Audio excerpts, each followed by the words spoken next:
5:52 p.m., severe thunderstorms were located along a line extending from near Quincy to 8 miles west of Pioneer to near Hicksville, moving northeast at 65 miles per hour. Hazard, 70 miles per hour wind gusts and penny-size hail. Source, radar indicated. Impact, expect considerable tree damage. Damage is likely to mobile homes, roofs, and outbuildings. Severe thunderstorms will be near Hudson and Addison around 6:10 p.m. Cement City, Morenci, and Clayton around 6:15 p.m. Huntston around 6:20 p.m. Adrian around 6:25 p.m. Tecumseh and Clinton around 6:30 p.m. Blissfield and Britain around 6:35 p.m. Deerfield around 6:40 p.m.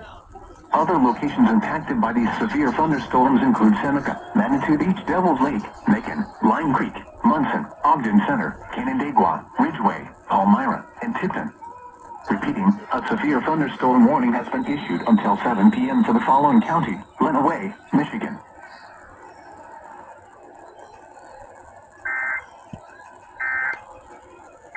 So they have to stop.